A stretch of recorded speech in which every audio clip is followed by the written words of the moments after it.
Hai, apa kabar para sahabat? Kali ini, admin membagikan lanjutan kisah sedih pengusaha kaya, episode A, bagian 2. Aditya yang telah sampai di kota tujuannya. Ia nampak mulai bingung akan kemana. Ditambah lagi dengan hiruk pikuk dan ramainya suasana kota. Lalu terlihat, ia mulai melangkah, meninggalkan lokasi terminal. Sementara itu, langit pun semakin gelap. Makin bertambah sudah kebingungan Aditya. Sementara, waktu terus saja berlalu, detik dan menit pun silih berganti. Terlihat sudah saat itu, jarum jam sudah menunjukkan pukul 9 malam. Aditya yang sudah merasa lelah, ia pun singgah beristirahat sejenak. Aditya tak menyadari bahwa tempat istirahatnya itu adalah halaman parkir sebuah restoran mewah. Tiba-tiba terlihat dua orang gadis pelayan restoran tersebut datang menghampirinya. "Maaf dek, di sini bukan tempat buat ngemis," ucap salah satu gadis yang diketahui bernama Sarah. Sarah adalah salah satu pelayan di restoran itu, dan di posisinya saat itu, gajinya bisa dibilang cukup besar, sampai 3 kali lipat dari gaji teman-temannya. Itu hanya gaji pokoknya saja, belum lagi tip dari tamu-tamu yang makan di restoran tersebut. Namun karena sikapnya yang sombong, banyak teman-teman seprofesinya yang tidak menyukai Sarah. Aditya yang mendengar ucapan Sarah, ia pun segera melihat ke arah Sarah. "Panggil saya ya kak," ucap Aditya bingung. "Iya kamu jangan ngemis di sini," kata Sarah. "Maaf kak, saya hanya mau numpang istirahat sebentar, entar kalau capeknya udah agak hilang, aku lanjutin jalan lagi," ucap Aditya. "Memangnya adik dari mana? Kok bawa tas segala?" ucap gadis yang bersama Sarah, yang diketahui bernama Cindy.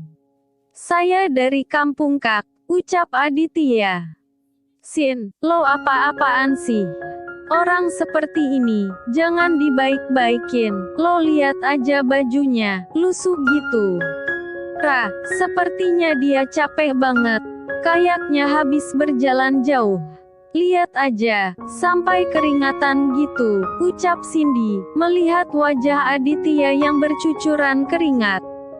"Apa adik udah makan?" lanjut Cindy. Aditya hanya menggelengkan kepala saat mendengar ucapan Cindy. "Ya udah, kalau gitu, kakak ambilin makan ya," ucap Cindy, lalu berjalan meninggalkan Aditya. "Lo apa-apaan sih Sin? Pakai ditawarin makan. Bisa-bisa, tiap hari dia bakalan kesini terus. Enggak apa-apa Ra. Lagian, stok makanan di sini kan selalu berlebihan. Daripada dibuang percuma, mendingan dikasihkan ke orang. Bisa nambah rejeki untuk restoran ini," ucap Cindy. Oh ya, Cindy adalah pelayan restoran itu, yang dikenal baik dan ramah pada setiap tamu, dan juga rekan seprofesinya. Tak berapa lama, terlihat Cindy kembali dengan membawa makanan dan segelas air putih. "Ingat, selesai makan, langsung pergi ya, jangan sampai mengotori tempat ini," ucap Sarah, lalu kembali masuk ke dalam restoran. "Ini makanan apa kak?" ucap Aditya, yang merasa heran dengan jenis makanan yang baru pertama kali dilihatnya. "Udah makan aja, dijamin halal dan enggak ada racunnya," ucap Cindy, sambil tersenyum manis pada Aditya. Aditya pun segera mencoba makanan tersebut. "Gimana, enak enggak?" "Enak banget kak, ini kakak yang masak ya?" ucap Aditya. "Bukan saya yang masak dik," ucap Cindy, dan melanjutkan kembali perkataannya. "Oh iya, emangnya, adik ada urusan apa, sampai jauh-jauh datang ke kota? Mau nyari kerja kak?" ucap Aditya. Memangnya adik enggak sekolah? Anak seumuran kamu kan, seharusnya masih sekolah, ucap Cindy. Sejak emak meninggal 6 bulan lalu, saya udah putus sekolah kak. Kerja di desa juga, upahnya enggak cukup buat makan sehari-hari, ucap Aditya. Mendengar ucapan Aditya, Cindy merasa kasihan. Anak seumuran dia, sudah harus banting tulang, untuk bertahan hidup. Walaupun aku berasal dari keluarga kurang mampu, ternyata, masih ada lagi yang lebih daripada aku, ucap hati kecil Cindy. Lalu terdengar, Cindy berkata, kalau kerja di sini, adik mau enggak? Ucap Cindy, mau banget kak, emang kerja apaan? Kebetulan, yang jaga parkiran di sini, lagi pulang kampung, karena istrinya mau melahirkan. Jadi kalau adik mau, untuk sementara, adik gantikan dia, ucap Cindy. Mau, ucap Aditya. Saat itu, wajah Aditya terlihat senang, saat mendengar tawaran Cindy. Oh iya, nama adik siapa? Nama saya Aditya kak. Biasa dipanggil Adit. Kalau kakak cantik, namanya siapa? Ucap Aditya. Nih nama kakak, ucap Cindy sambil menunjukkan papan nama yang melekat di bajunya. Oh iya Dit, kamu tunggu bentar ya, saya masuk dulu, mau bilang sama manajer, kalau enggak usah nyari tukang parkir lagi, biar kamu aja yang gantikan. Iya kak, makasih banyak, ucap Aditya. Sementara Cindy, ia pun segera menemui manajer restoran tersebut, untuk mempekerjakan Aditya sebagai tukang parkir, di restoran itu. Tak berapa lama, Cindy pun kembali menemui Aditya. Oh iya Dit, kata bos kakak, besok, kamu udah bisa masuk kerja. Dan nanti, kamu tinggalnya di gudang belakang. Gimana, kamu mau enggak? Ucap Cindy. Mau banget kak, ucap Aditya yang nampak senang. Ya udah, karena gudangnya masih berantakan. Malam ini, kamu nginap di kosan kakak aja. Biar besok, pergi kerja bareng kakak, ucap Cindy. Iya kak, makasih banyak ya kak, untuk bantuannya, ucap Aditya. Selesai menyantap makanan yang diberikan Cindy, mereka berdua pun berjalan ke tempat kos Cindy, yang berada tidak jauh dari lokasi restoran. Singkat cerita, waktu pun telah beranjak pagi. Terlihat saat itu, Aditya dan Cindy telah bersiap-siap berangkat kerja.